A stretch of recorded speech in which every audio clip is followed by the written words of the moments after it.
시작.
예.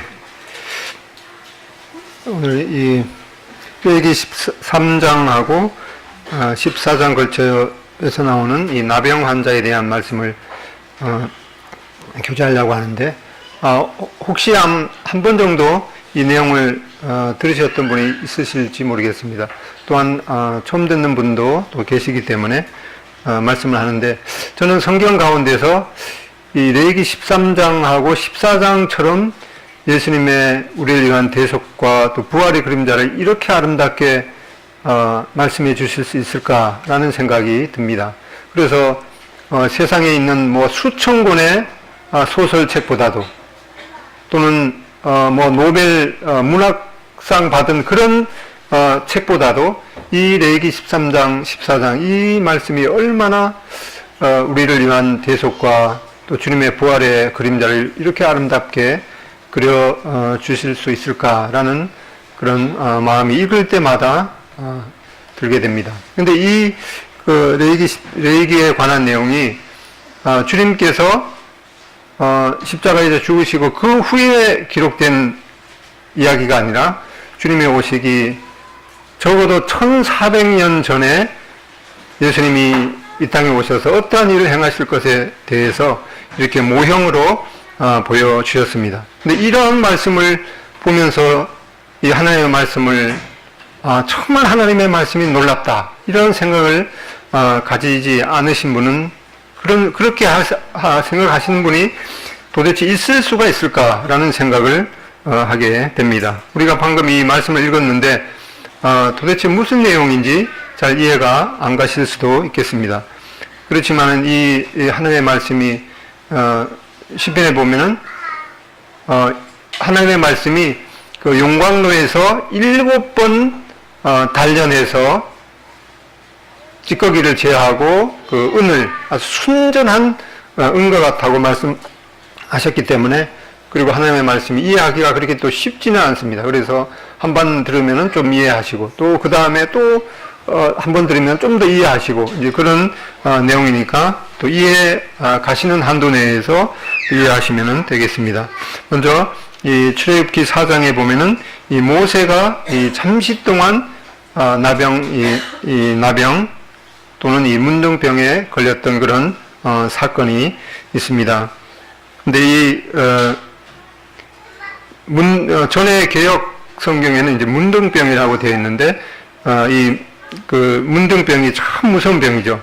이 신경에 그 세균이 침투해서 살이 이렇게 썩어가고 있는데도 이 신경에 그 세균이 침투했기 때문에 아픈 것을 느끼지도 못하고 어느 시에 보면 이 손가락이 떨어져 나가고 또 코가 떨어져 나가고 그런 아주 무서운 이 병입니다. 그래서 이 전에 개역 성경에 이제 문둥병이라고 기록이 되어 있는데 혹시라도 또 문둥병에 실제로 걸려서 이 고통하는 그런 사람들한테 이게 조금 비하하는 그런 용어이기 때문에 지금은 이제 나병이라고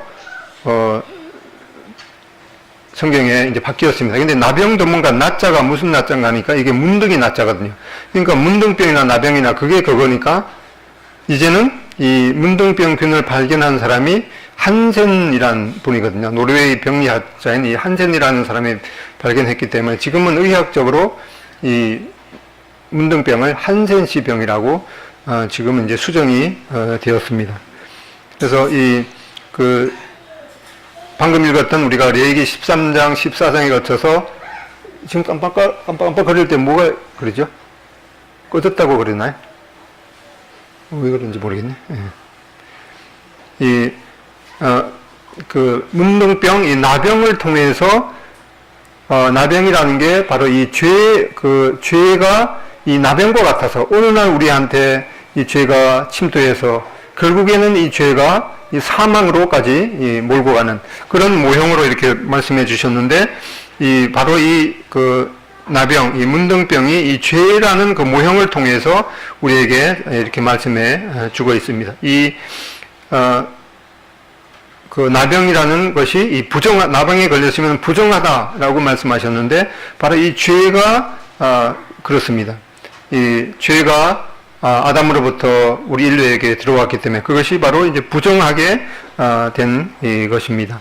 여기, 이사야 64장에 보면은 우리는 다 부정한 자 같아서 우리의 의는 다 더러운 옷 같으며 우리가 바로 이 죄로 말미암아서 하나님 앞에 다 부정한 자와 같이 되었다라는 말씀을 해주고 있습니다. 또한 이 나병이 여기 보면은 이제 나병이 걸리면은 이게 전염이 된다고 말씀하고 있습니다. 의복에 옷에 이 나병이 묻으면 그것이 전염이 되어서 또 이 벽에 이런 것들이 이 전염이 된다고 말씀하는데, 바로 죄가 이렇게 우리한테 침투를 하게 되면 그것이 점점 자라서 결국에는 죄의 싹은 사망이요. 죄가 조금 이렇게 들어오게 되는데 그것이 결국에는 점점 퍼져서 이 사망에 이르게 하는, 또 한 사람이 죄를 지면 옆에 사람한테도 전염이 되는 그런 면들을 보게 됩니다.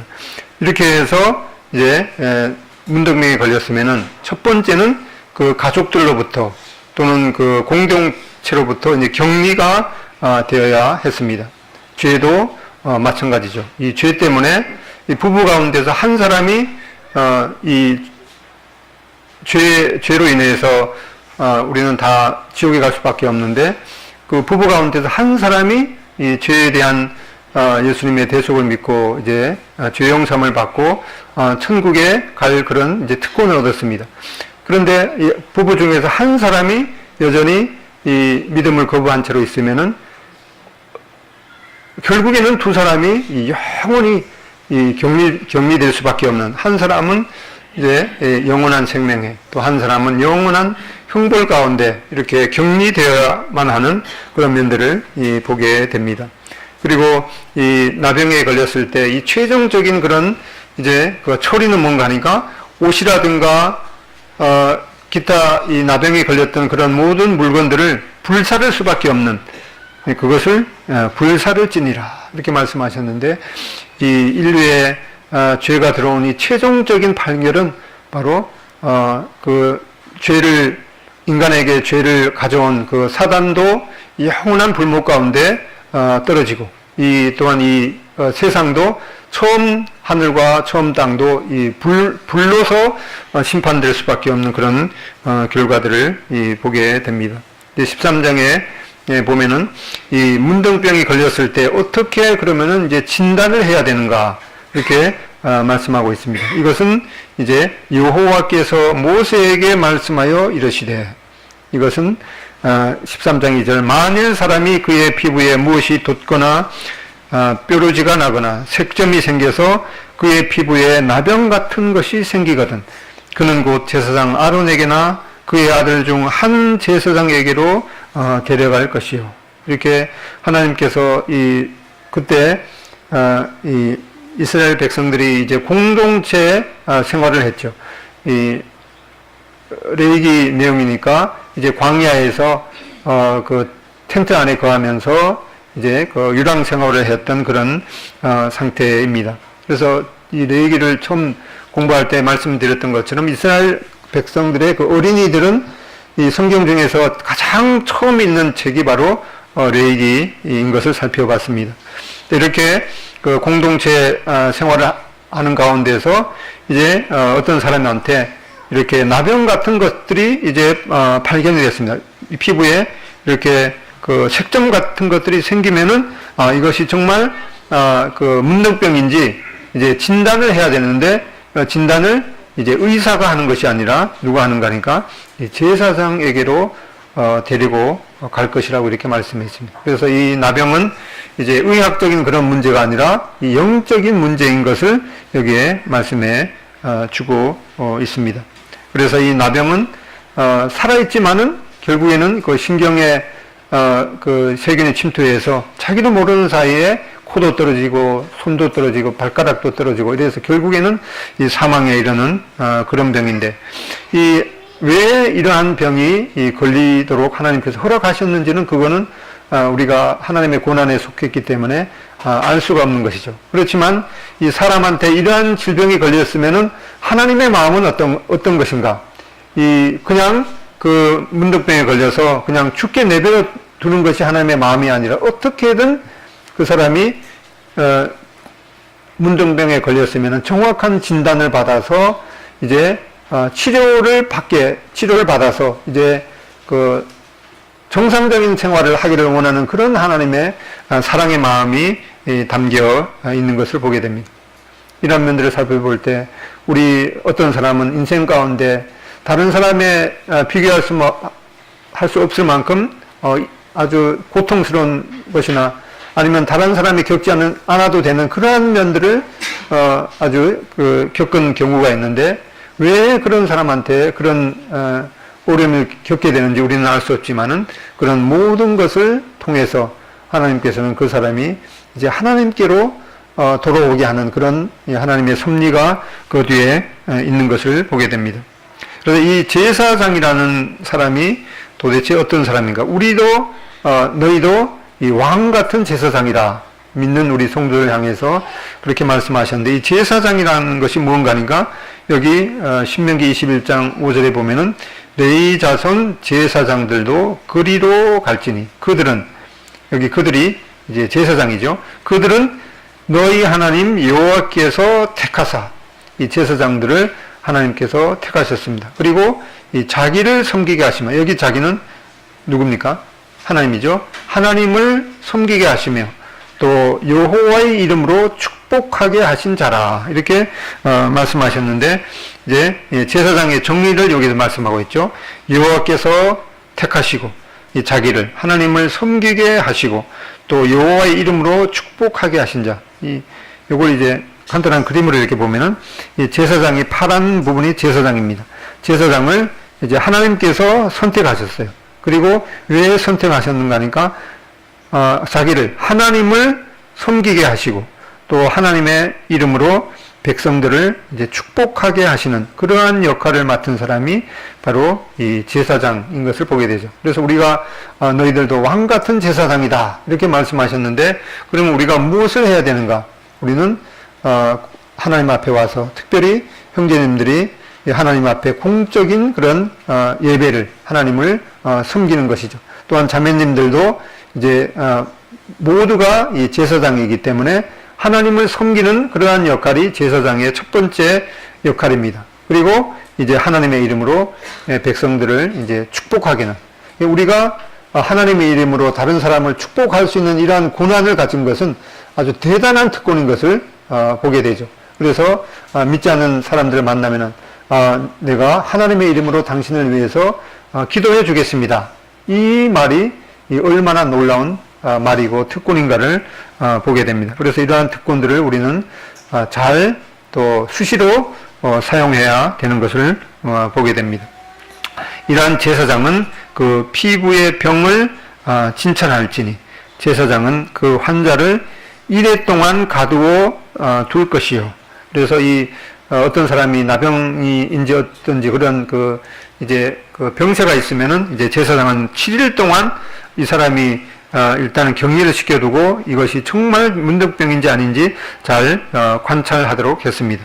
왜 그런가 하니까 그냥 딱 보고 나서 이거 문득병 같아 이렇게 오진을 내려갖고 이제 가족들 가운데서 격리를 시켜 놓고 보니까 나중에 보니까 이제 나병이 아니었어요. 그러면 이제 이 제사장이 오진을 한 거죠. 그렇게 되면은 이 하나님의 말씀에 대해서도 이제 권위가 떨어지기 때문에 이 제사장은 7일 동안 잘 격리를 시켜놓고 이것이 정말 문둥병인지 아닌지 잘 관찰하도록 했습니다.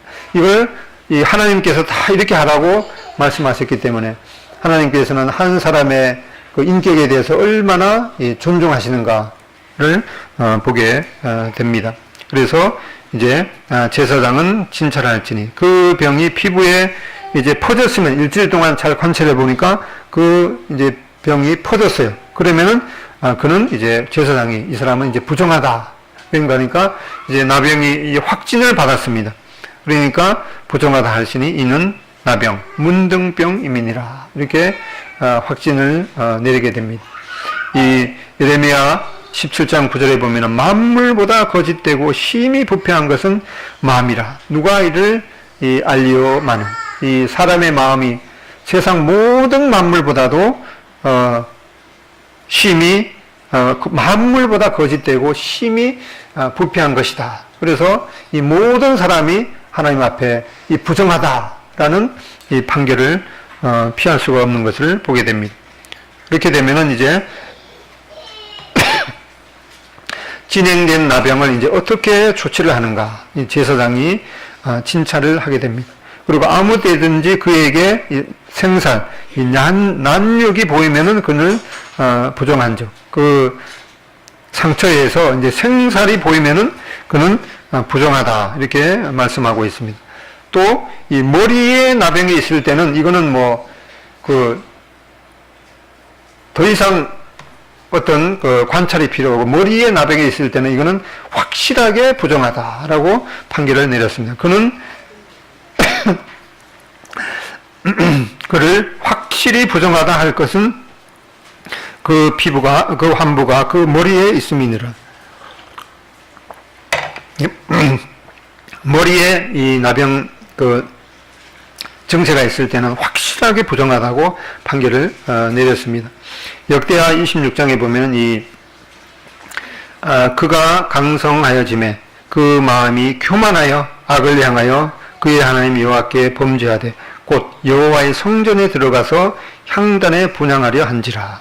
우시야가 손으로 향로를 잡고 분향하려 하다가 화를 내니 그가 제사장에게 화를 낼 때 여호와의 전안 향단 곁 제사장들 앞에서 그의 이마에 이 문둥병 나병이 생긴지라. 이 우시야 왕이 이제 마음이 교만해서 어디에 나병이 생겼는가 하니까 이 머리에 이마에 나병이 생겼습니다. 특별히 이 머리에 나병이 생기는 것은 이 교만과 관련이 있는 것을 말씀해 주고 있습니다. 이 우시야가 몇 번째 왕이죠? 왕의 계보를 외우신 분은 몇 번째 왕입니까? 유다 왕 르호보암, 아비암, 아사, 요사밥, 요람, 아시야, 아달라, 요아사, 마사, 우시야. 10번째 유다, 10번째 이 왕입니다. 그래서 이 왕의 계보를 외워놓으면은 이 역대하 열왕기하를 읽을 때 상당히 도움이 됩니다. 도전해 보시기를 바랍니다.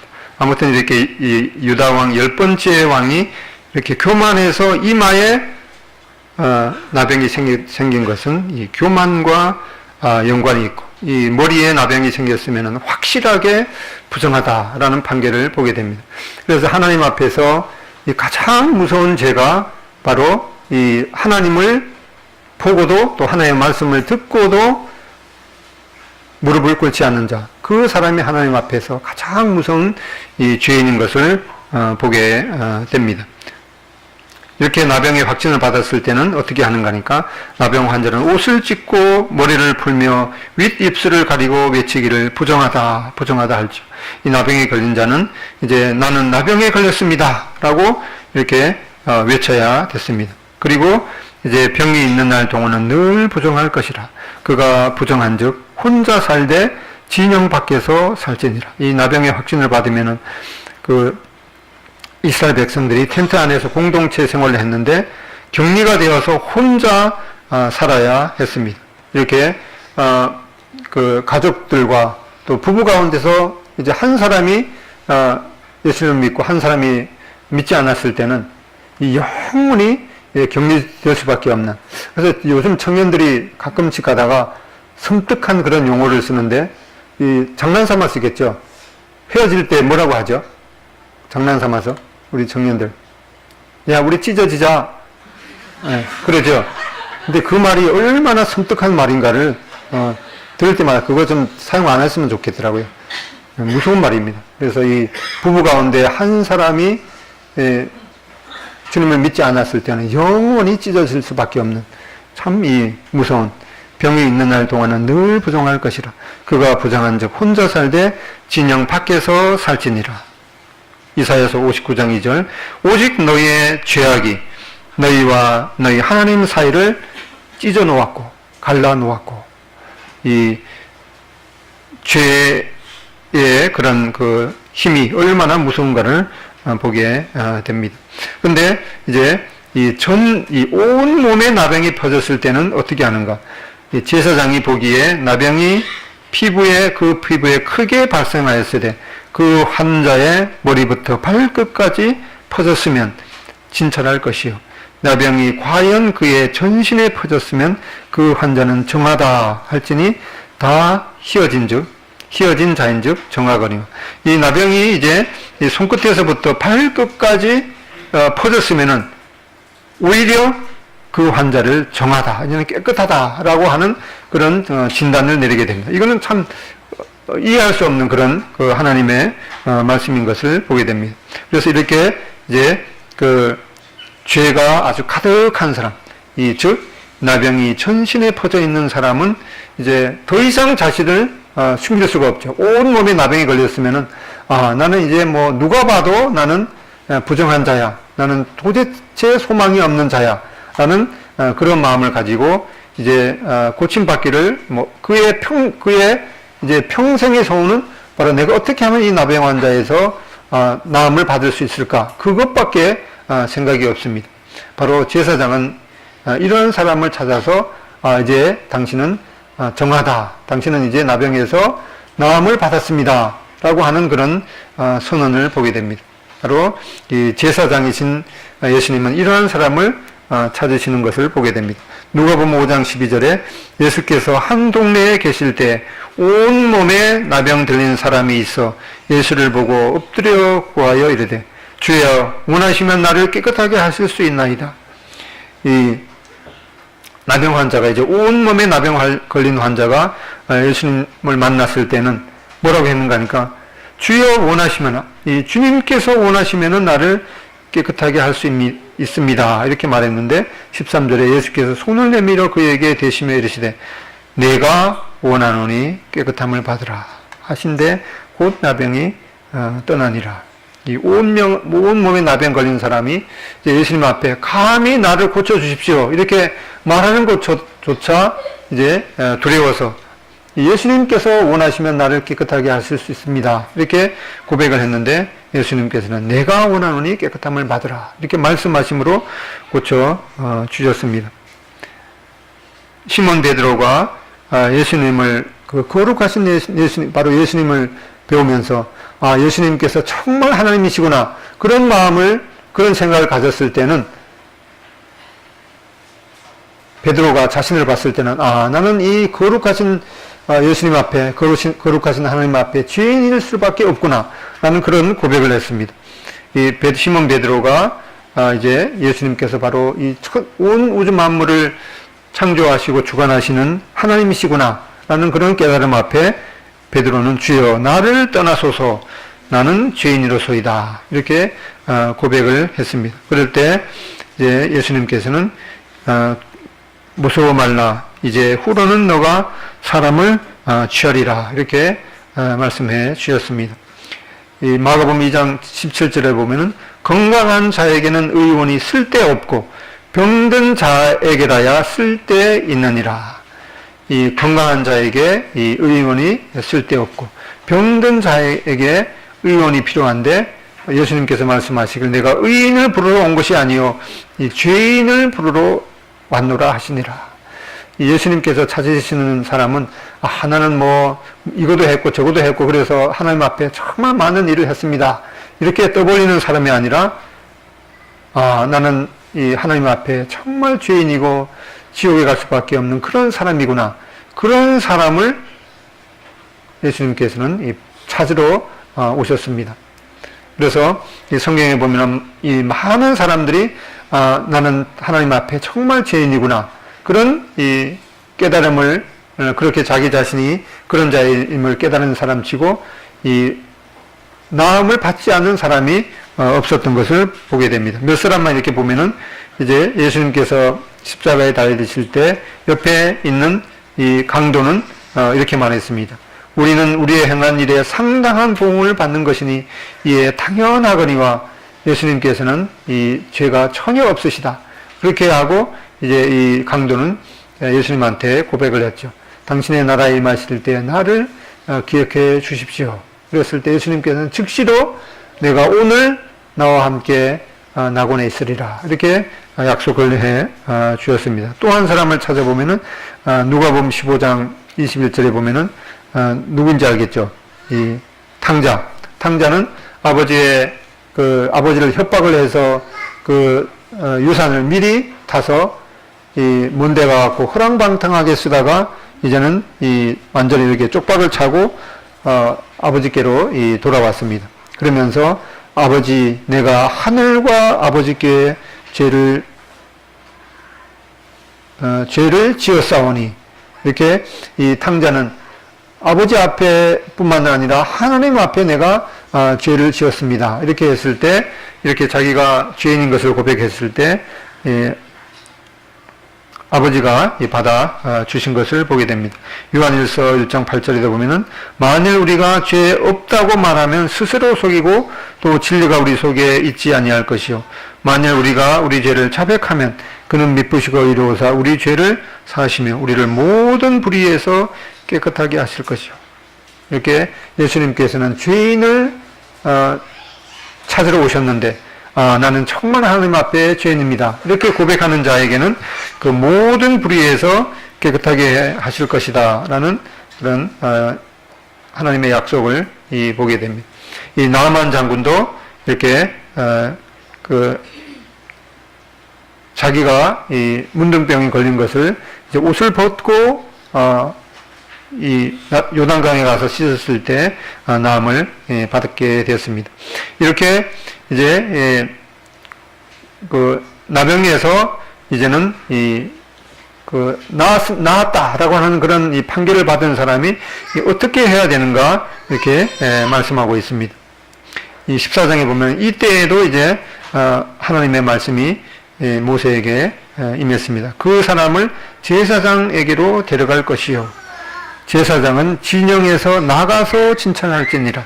이제 나병 걸린 사람이 진영에서 격리가 돼서 바깥에 이제 혼자 살고 있었죠. 그런데 이 제사장은 이제 그 혼자 살고 있는 사람을 찾아가서 진찰을 하게 됩니다. 이것은 바로 우리의 대제사장이신 예수님께서 이 땅에 우리를 치료하기 위해서 내려오신 그런 모습을 보게 됩니다. 또한 우리는 이렇게 나는 정말 이 하나님 앞에 죄인입니다. 그렇게 고백하는 사람이 누구인가를 찾아서 그 사람을 이제 예수님께로 데려갈 그런 책임이 있습니다. 어떤 이제 필리핀에 선교하러 가신 그 분의 간증을 들어보니까 어떤 필리핀에 있는 사람이 내가 하나님 앞에 정말 죄인인데 내가 어떻게 하면 이 죄에 대해서 깨끗함을 받게 되는가, 그런 것들을 늘 고민하고 있었는데 바로 이 하나님께서 이 선교사를 보내주셔서 그 사람에게 가서 이 생명의 복음을 전함으로 그 사람이 하나님을 믿게 되었다고 하는 그런 간증을 보게 됩니다. 이렇게 온 전신에 나병이 퍼졌으면은 이 정하다라고 하는 선언을 받게 됩니다. 그러면 이제 이 정결함을 받을 자를 위해서 이제 예물을 준비하게 됩니다. 제사장은 그 정결함을 받을 자를 위하여 사람을 시켜서 명령하여 살아있는 정결한 새 2마리와 백향목과 홍색실과 우슬초를 가져오게 했습니다. 이렇게 정결한 새 2마리, 보통은 이제 참새 2마리가 사용이 되었습니다. 그리고 이제 질그릇과 그 다음에 백향목과 홍색실, 홍색이 그때는 이제 홍색 염료를 어디에서 얻는가 하니까 이 연지벌레를 빻아서 거기에 연지벌레 이 피빛이 바로 홍색으로 홍색 염료로 쓰였습니다. 그리고 우슬초를 이렇게 준비하라고 했는데, 특별히 시편 51편 7절에 보면은 우슬초로 나를 정결하게 하소서 내가 정하리이다. 이 우슬초는 이 정결케 하는 예식과 관련이 있는 것을 보게 됩니다. 그래서 이러한 것들을 준비하고 그 새 2마리 중에서 그 새 하나는 흐르는 물 위 질그릇 안에서 잡게 하고, 또 한 마리는 이 잡은 새의 피를 찍어서 이렇게 날려 보내야 했습니다. 이렇게 참새 2마리가 있는데 한 마리의 참새는 이제 여기 흐르는 생수가 흐르는 질그릇 안에서 잡게 됩니다. 그러면 이제 피와 물이 여기 그릇에 이제 섞이게 되겠죠. 그러면 이제 우슬초에다가 이 피를 찍어서 이제 이 참새에게다가 한 마리 살아있는 참새에게도 이 피를 묻혀서 날려보내고, 그 다음에 이 우슬초에 피를 찍어서 그 나병 걸린 이제 환자에게 7번 뿌리면서 당신은 이제 깨끗하게 되었습니다 라고 하는 그런 선언을 하게 됩니다. 이것은 바로 이 본향이 하늘인 새가 생수 흐르는 질그릇 안에서 죽임을 당했습니다. 하지만은 이 한 마리 새는 피가 묻은 채로 날아가게 됩니다. 여기에서 참새 한 마리의 죽음과 또 그 피를 묻히고 날아가는 살아있는 참새 한 마리를 보게 됩니다. 여기에서 바로 우리는 예수님께서 우리를 위해서 피 흘려 죽으시고 또 그 상처를 지니신 채 하늘나라로 날아가는 이 예수님의 부활의 그림자를 보게 됩니다. 이렇게 그 살아있는 그 새의 그 백향목과 우슬초와 이렇게 홍색실로 묶어서 그 환자에게 이렇게 뿌리도록 했습니다. 이렇게 마태복음 10장 29절에 보면 참새 2마리가 한 아사레온에 팔리는 것이 아니냐. 그래서 이 보통 참새 2마리가 나병 환자의 정결례로 사용되었는데, 이 모양도 크기도 특별히 똑같은 이 참새 2마리를 선택하도록 했다고 합니다. 그래서 이렇게 정결함을 받을 자에게 아까 그 참새 한 마리, 살아있는 참새 한 마리를 우슬초와 백향목과 홍색실로 묶어서 피를 찍어서 이 정결함을 받은 사람한테 7번 이렇게 뿌리고 이제는 깨끗하게 되었다, 정하다라는 선언을 하고, 이제 그 참새 한 마리가 이제 피가 묻어갖고 이렇게 빨갛게 되었습니다. 이 참새 한 마리가 이렇게 홀홀 날아가는 것을 보면서 나병 환자는 나한테 이 제사장이 피를 7번 뿌리면서 깨끗하다, 정하다 이런 선언을 해 주었고, 또 참새 한 마리는 홀홀 날아가는 걸 보면서 나의 이제 모든 죄가 멀리 사라졌구나 라고 하는 그런 선언을 보게 됩니다. 그래서 한 마리 새는 잡아서 피 흘리고 한 마리 새는 피 묻은 채로 이렇게 날아가게 되는 것을 보면서 예수 그리스도의 대속의 죽음과 이 부활의 예표를 보게 됩니다. 이것은 바로 죄인이었던 우리가 하나님께로 이끄는 이 유일한 근거인 것을 보게 됩니다. 그러면 이제 이 나병 환자가 깨끗함을 받은 이 근거를 살펴보면은 잡은 새의 피를 찍어서 나병에서 정결함을 받을 자에게 7번 뿌려 정하다 하고 그 살아있는 새는 들에 놓을지며. 그럼 이제 나병 환자가 어떻게 깨끗함을 받았는지 보게 됩니다. 나병 환자가 이제 나의 온 몸에 이 전신에 나병이 번져서 이제 곧 죽을 수밖에 없는 그런 상황 같은데 내가 정말 나음을 얻을 수 있을까 그런 생각을 하게 됩니다. 그런데 이제 이 희생의 피가 그 참새 한 마리의 그 희생의 피가 자신에게 7번 뿌려집니다. 반면에 내가 정말 나병에서 나음을 받았는지 이 감정이 뭐 뜨겁거나 그렇지 않은데 정말 내가 나음을 얻었을까? 그게 문제가 아니라 이 정하다라고 이 하나님의 말씀을 대언하는 이 제사장이 이 나병 환자에게 당신은 이제 깨끗하게 되었습니다.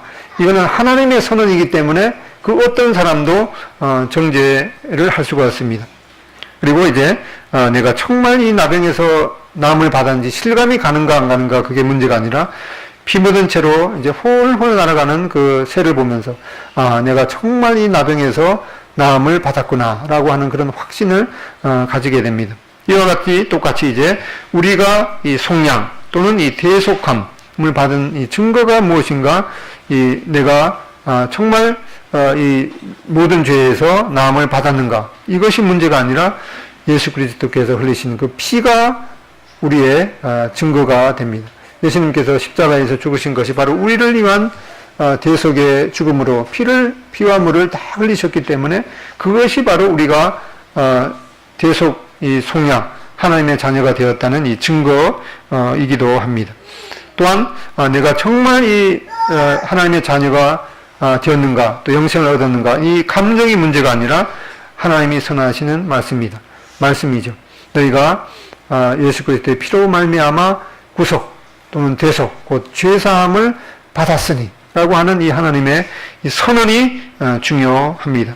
또한 이게 정말 실감이 가는가 이게 문제가 아니라 예수님께서 이 십자가에서 죽으시고 그 고난을 당하시고 이제 손과 발에 이 못자국이 있습니다. 그리고 부활하셔서 이제 의심하는 도마에게 내 손과 내 옆구리에 창자국을 보라. 여기 그림에 있죠. 그리하여 믿음 없는 자가 되지 말고 믿는 자가 되라. 이 보지 않고도 믿는 자가 더 복되도다.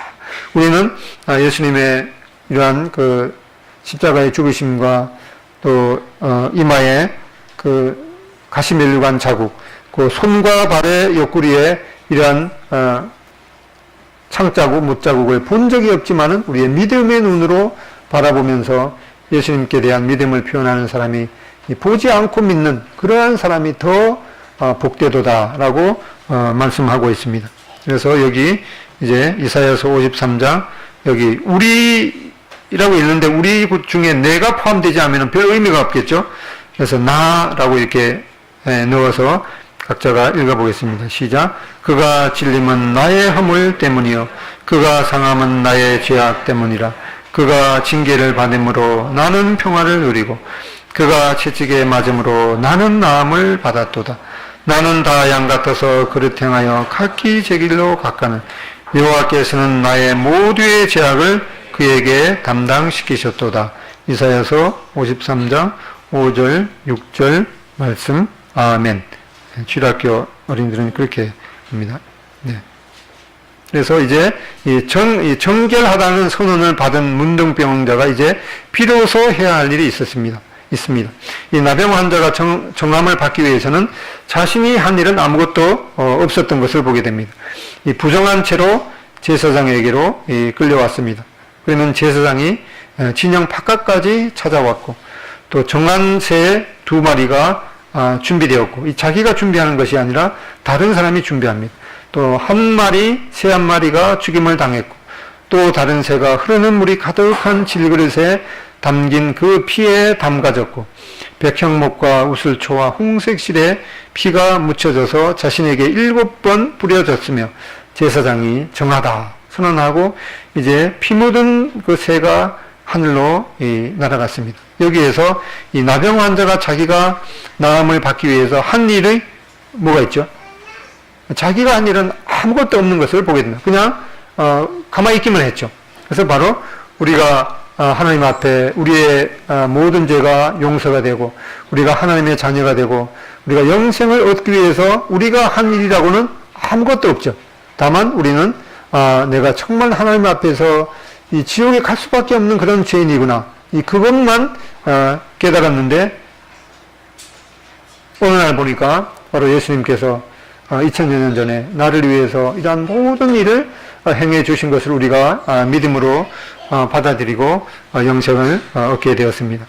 그런데 이제 이 정하다는 그런 선언을 받은 자가 이제 비로소 자기가 해야 할 일이 있습니다. 레위기 14장 8절에 보면은 정결함을 받은 자는 그의 옷을 빨고 모든 털을 밀고 물로 몸을 씻을 것이라. 자기가 옷을 빨고 또 모든 털을 밀고 이제 물로 몸을 씻을 것이라고 이렇게 말씀했습니다. 그래서 이제 피 흘림을 통해서 이 정하다라는 그런 선언을 받게 되고 그리고 이제 합당한 그런 이 정한 그 신분을 얻은 그 사람은 그 합당한 상태를 유지하기 위해서 스스로 몸을 물로 이 지속적으로 그가 씻을 책임이 주어진 것을 보게 됩니다. 이제 거지로 있던 사람이 이제 하나님의 그 왕의 은혜를 입어서 이제 왕자로 이제 선택이 되었으면은 그는 이제 그 왕자로 선택되기 위해서 자기가 한 일은 없습니다. 다만 이제 왕궁에 들어가서는 이제 그 왕자답게 살 그런 책임이 그에게 주어져 있는 것과 마찬가지인 것을 보게 됩니다. 그리고 이제 자기 장막 밖에 1회를 머물 것이요. 예, 그 정하다는 선언을 받았지만은 진영 바깥에서 이제 1회 동안 7일 동안 머물도록 이렇게 했습니다. 그래서 우리는 이 뿌려진 피를 통해서 구속받고 하나님의 자녀의 신분을 가진 자라도 그리스도 안에서 자기 자신의 합당한 위치, 분깃 그리고 특권을 온전히 알고 교통하자면은 이 성령의 인도하심을 받아야 되는 그런 문제가 남아 있는 것을 보게 됩니다. 이렇게 해서 이제 7일 동안 바깥에 이제 격리되어 있다가 7째 날에는 또 한 번 이 털을 밀고 머리털과 수염을 눈썹을 깎고 옷을 다시 한번 빨고 모욕을 다시 한번 이렇게 해야 되었던 것을 보게 됩니다. 요한일서 5장 6절로 8절에 보면은 우리를 위해서 증거하는 이가 바로 성령과 물과 피라. 또한 이 셋이 합하여 하나다. 이렇게 선언을 하고 있는데 여기에 바로 이 피 흘림을 인한 이 구속이 있습니다. 그리고 말씀으로 인한 이 정결과 또 성령으로 인한 이 능력. 이 세 가지가 우리 삶 가운데 역사하는 것을 보게 됩니다. 이렇게 해서 이제 8번째 날에 이 나병 환자가 이제 회막에서 그의 이제 그 인생이 하나님 앞에 회복의 제사를 드리게 됩니다. 이게 제8일에 이렇게 드리라고 말씀하고 있는데 이것은 바로 죄로 말미암아서 이 7번째 안식일이 이 파괴가 되었습니다. 그래서 이제 더 분주하게 일하게 되었는데 새로운 질서인 이 제8일이 진정한 안식으로 들어온 것을 보게 됩니다. 바로 예수님께서 부활하신 날이 안식 후 이튿날인 이 8번째 날이 되겠죠. 여기 보면은 레위기 23장에 보면은 8번째 날에도 너희는 송회로 모이라. 그 다음에 8번째 날에도 안식할 것이요. 이 7번째 날이 진정한 안식이 아니라 이제 8번째 날, 즉 오늘 우리가 하나님 앞에 이 주님의 부활을 기념하는 이 주일이 바로 8번째 날이죠.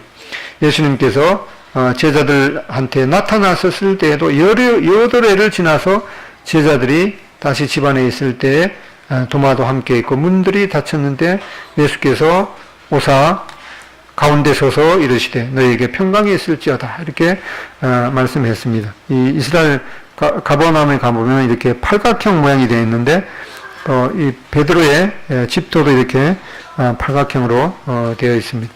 이렇게 어린 양을 이 8번째 날에 속건제로 드리도록 했습니다. 이 속건제의 피를 이제 취해서 3군데에 바르도록 했습니다. 오른쪽 깃뿌리와 오른쪽 엄지손가락과 오른쪽 엄지발가락에 바르도록 이렇게 했습니다.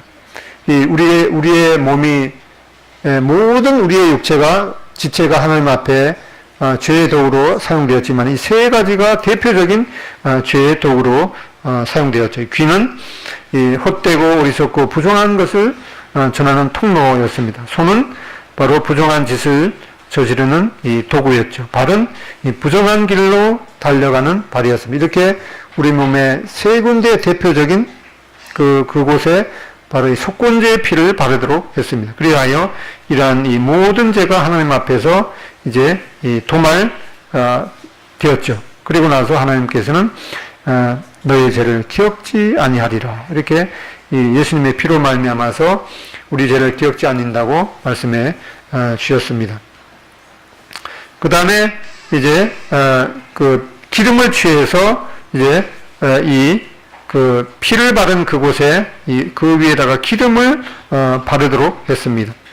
이제 그 3가지 우리의 지체가 죄의 도구로 사용되었는데 이제 이 성령을 상징하는 이 기름을 그곳에 바름으로 말미암아서 이제는 우리의 지체가 죄의 도구로 사용되지 말고 의의 도구로 사용되도록 하는 하나님의 뜻을 보게 됩니다. 이제 귀는 이 허탄한 것을 듣는 것이 아니라 이 목자의 음성을 들어야 되고, 손은 이제 의로운 도구로 사용되어야 되고, 발은 이제 거룩한 행보를 딛는 그러한 도구로 사용되어져야 하는 것을 보게 됩니다. 이렇게 이 정결함을 받을 자를 위해서 이러한 이 예물을 준비하도록 했습니다. 그리고 이 기름을 바르는 것을 아까 17절에 말씀했는데 28절에 다시 한번 이것을 재차 말씀하셨습니다. 왜 그런가 이 예수님의 피로 우리가 속죄함을 받은 것에 대해서 끝나는 것이 아니라 이제는 성령의 인도로 하나님 앞에 의로운 도구로 살아가야 되는 것이 너무나 중요하기 때문에 이렇게 2번 똑같은 말씀을 이렇게 17절, 28절에 해주셨습니다. 귀는 목자의 음성, 그 다음에 손은 의로운 도구, 그 다음에 발은 거룩한 행보를 우리가 이 하나님 앞에서 하나님 앞에 갈 때까지 이러한 것을 계속해야 되는 것을 강조하기 위해서 이렇게 하셨습니다. 그래서 우리는 이러한 불의로부터 속건제물의 피로 정결함을 받았습니다. 허탄한 것을 듣고 열중했던 귀가 예수님의 그 피로 속죄함을 받았습니다. 불의의 무기였던 손은 바로 손도 이 속건제의 피로 그 정결케 되었습니다. 죄악의 길로 달려가던 그 팔도 속건제물의 피로 구속함을 받았습니다. 여기에 끝나는 것이 아니라 이제는 이러한 거룩애로 기름 부음을 받았습니다. 이제는 귀가 목자의 음성을 들어야 되고, 손은 의의 무기로 사용되어야 되고, 발은 거룩한 행보를 딛는 발이 되어야 하는 것을 보게 됩니다. 이렇게 예수님께서도 오셨을 때 많은 나병 환자를 고치시고 뭐라고 했는가 하니까 모세가 명한 예물을 드려서 그들에게 입증하라. 이 모세가 명한 예물이 뭔가 하니까 바로 이것이었죠. 참새 2마리와 질그릇과 백향목과 홍색 실과 우슬초로 이제 이 제사장한테 예물을 가져가서 정결함을 받은 그 증거를 받으라, 이렇게 말씀하셨는데, 이 구약의 이러한 예를 우리가 그대로 지킬 필요는 없지만은 이 거룩이라는 그런 이 구약 의식법의 기본 정신은 바로 존중되어야 되는 것을 보게 됩니다. 예수님께서 오셨을 때 많은 나병 환자를 고쳐 주셨는데, 그 중에 이제 공생애 중에서 10명의 나병 환자를 고쳐 주셨는데 1명만이 이방인으로 취급받는 이 사마리아 사람 한 사람이 와서 예수님 앞에 와서 저를 이 나병 환자에서 고쳐 주셔서 감사합니다, 이렇게 감사를 드렸을 때 예수님께서는 이 나병 환자의 육체적인 질병뿐만 아니라 그의 영적인 질병, 내 믿음이 너를 구원하였으니 일어나라 라고 하는 이런 말씀을 해주셨는데, 그래서 우리가 감사의 삶이 얼마나 중요한가 보게 됩니다. 예수님께서 그 십자가에 달리실 때 우슬초로 군인들이 입에 댔습니다. 그 다음에 이 나무, 십자가 나무죠. 그 다음에 그 몸에는 이제 홍색 피가 땀방울이 핏방울 같이 되어서 이렇게 이마의 피가 이렇게 흘러 내렸습니다. 그래서 바로 이제 한 군인이 예수님의 앞에 옆구리에 창을 찌르니까 피와 물이 나오더라. 이거는 바로 한 마리 새가 질그릇 안에서 생수가 흐르는 곳에서 죽은 이 예수님의 죽으심을 보여주고 있고, 또 레위기 14장 그 새 한 마리는 흐르는 물 위 질그릇 안에 잡게 하고 이제 날려 보냈습니다. 여기에서 바로 예수님의 이 부활의 그림자를 보게 됩니다. 또한 이렇게 나병 환자에게 7번 그 피를 뿌리라고 말씀했는데, 이 성경의 복음서에 보면은 예수님께서 피를 흘리신 7 부분을 말씀해 주고 있습니다. 머리, 땀, 얼굴, 등, 손, 발, 옆구리, 이렇게 7군데. 그리고 이제 복음서를 통해서 주님의 이 죄가 없다, 무험하다라는 것을 7번 이렇게 증거해 주고 있습니다. 이것은 바로 예수님께서 이렇게 십자가에 죽으시고 그 후에 이러한 것들을 이제 맞추기 위해서 기록해 주신 것이 아니라, 예수님의 그 십자가의 사건이 있기 최소한 1400여 년 전에 예수님께서 이 땅에 오셔서 어떠한 죽음을 죽으실 것인가에 대해서 아주 세밀하게, 어떻게 사람의 머리라고는 머리에서 나온다고 하면 이렇게 예수님이 오시기 1400여 년 전에 이렇게 예수님에 대해서 예수님의 죽으심과 부활에 대해서 자세하게 기록해 사람의 머리로는 도저히 기록할 수가 없었던 것을 보게 됩니다. 그래서 이러한 말씀을 듣고도 이 하나님의 말씀이 정말, 이 성경이 정말 하나님의 말씀이다. 또 하나님께서 수천 년 전부터 죄인이었던 우리를 어떻게 십자가의 그 구속을 통해서 하나님의 자녀가 되게 하셨는지, 참 신묘막측한 그런 하나님의 그 생각을 보게 됩니다. 예, 시간이 조금 오버됐는데 뭐 사회자가 말씀하시겠지만은 황원희 형제님이 다음 주에 가시게 되는데 간단히 나오셔서 인사 말씀 좀, 다음 주에 하시겠어요? 예, 그러면 기도하고 마치겠습니다.